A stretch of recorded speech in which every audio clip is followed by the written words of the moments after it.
today, from Las Vegas, Nevada,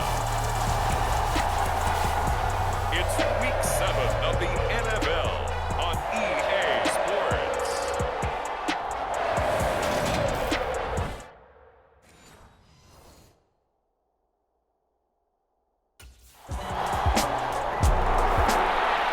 The Texans offense rested and ready coming off the open week in their schedule. And the one we'll be watching is this man at running back, as he'll be looking to make his mark on this football game. What I like about him is his vision, because he sees the field so well and can anticipate where a hole's going to be before it even opens. A terrific quality for a running back to have. He's also a great finisher. Often runs into the goalpost at the end of his runs. Gets past one man. And they get him down, but not before he takes it across the 40-yard line. This drive starting off on the right foot, 18 yards. A good run there off right tackle in an old-school NFL football. The right side of the offensive line, often known as the nasty side. The left side, usually the technical side. Kind of reminds me of the old Atlanta Falcons 2009-2010. That's how they constructed their offensive line. And he's going to be taken out of bounds, but not before he gets this all the way down to the 10. 65 yards rushing for him as he's got the afternoon off to a great start.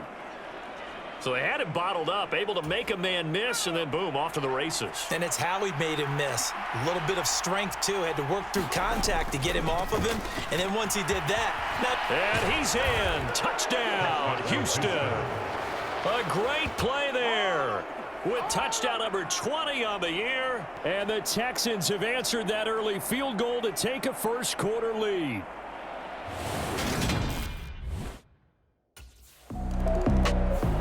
So now we get set to see Houston for their second drive of the ball game.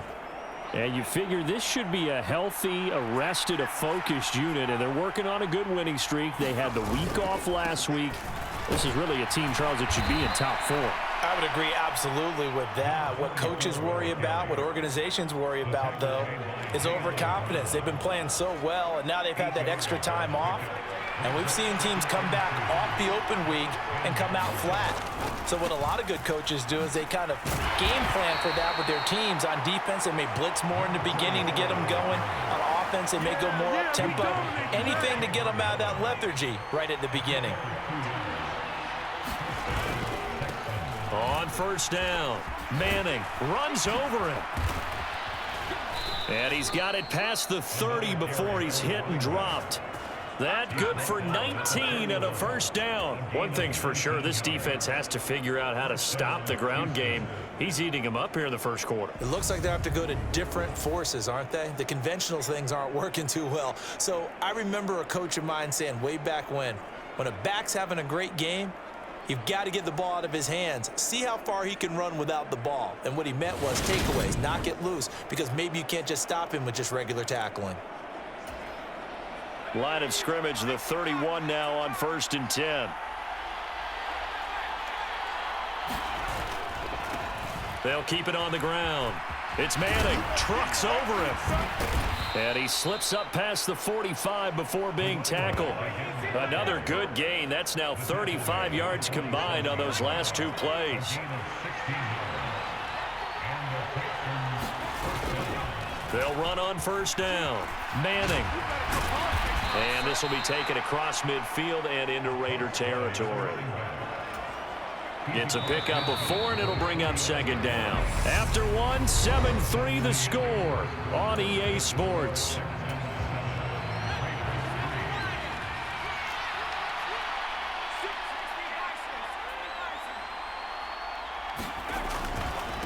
Now a give, right side.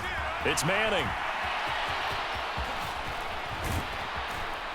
And he'll get this one down near the 20-yard line, just shy of the 20. A big chunk on the ground there, 27 yards. You know, I have a pretty good friend, Charles Davis, who tells me that when he sees plays like that, strong runs to the right, reminds him of the 1960s Green Bay Packers. Boy, those were the days back when the fullback actually carried the ball as well as blocked. Then you had a halfback. You had pulling guards, guys who could get out and run. And you can hear the great coach saying it back then. So we get a seal here and a seal here, and we run this play right in the alley. On first down. Manning. And he'll take this inside the 20 and down to the 18. Tackle made that time by Brandon Graham. 3 yards on that last carry. Here's 2nd and 7.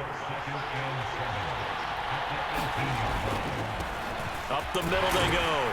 It's Manning, and he's going to be close to a first down as he gets this to the Raiders' 13-yard line. 160 yards rushing now for the NFL leader coming into this ball game.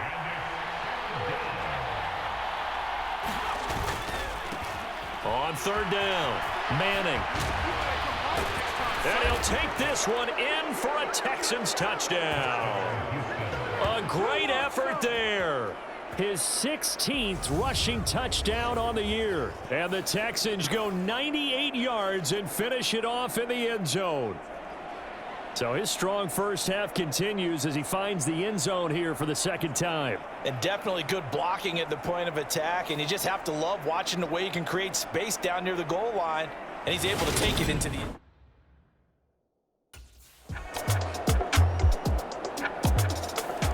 A look at the running back, the man out of the backfield as he gears up to go again. Might he be on his way to a record-setting performance here?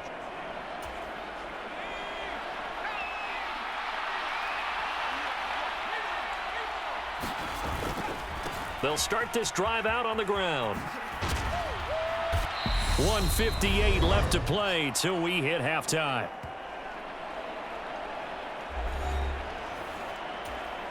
The last run good for 2. Here's 2nd and 8. Mills to throw it. Looking left side, and he's got a man. That's Manning. And he'll be taken down, but not before they work it across midfield. 23 yards the pickup there. Mills on 1st down. No gain on the play, and it's 2nd down. As a defense, you're more balanced when you're in zone coverage because you're able to keep your eyes on the quarterback and see the play develop in front of you. You're able to keep the quick pass in front of them and stop it right at the line of scrimmage. And a 6-yard gain gets him right around the 43. So, Charles, you look at this offense, what a start to the season. 5 wins without a loss. When do you think that you start believing that maybe you're in the midst of something special? Well, you and I both know every head coach never wants that thought to creep into a locker room. But the truth of the matter is, not quite at this time, because if we look at the Steelers in 2020, they're a great example. Remember, they started 11-0, then lost 5 of 6 and went out in the first round. But I think if you get toward mid-November, the Thanksgiving time frame, and you're still doing this, that's when things start to get real for a ball club. Throw left side complete. That's Manning. And they'll get him down inside the red zone at the 14. It's also a gain of 14. First down. Week 7 action, and we've got a 7-point game here in the 2nd quarter. And this offense hoping to change that right here. Now the Texans will use one of their 2 remaining timeouts as they stop it with 11 seconds remaining in this first half. They scored touchdowns on drives 1 and 2, and now they're trying to make it a perfect 3 for 3 to start. And they'll throw again. Here's Mills. Looking end zone, but it's incomplete. His back has been a dependable safety valve all game, so he went back to him when his first read was covered. Just unable to connect, so the play results in no gain. Looking left side, and he's got a man. That's Manning. Only able to pick up 2, and that leads us to 3rd and goal. That might feel like a little bit of a lost opportunity there for the offense because the defense brought pressure that time. And sometimes against that, you can get out to your running back, and it can turn into a big... A kind of a throwback weekend for our primetime games here in Week 7. Later tonight, a couple of the great AFC teams of the 70s do battle. The Steelers and Dolphins from Miami on Sunday night. And then tomorrow, Monday Night Football, Bears and Patriots from Foxborough. A rematch of Super Bowl 20. Bears won that one 46-10. But fear not for the Patriots. If I remember correctly, they've won a few in the years following. With 207 yards rushing for him in this one as he starts to draw nearer to a 1,500-yard campaign. A first down throw for Mills. Throw left side complete. That's Manning. And they'll work this down inside the 30.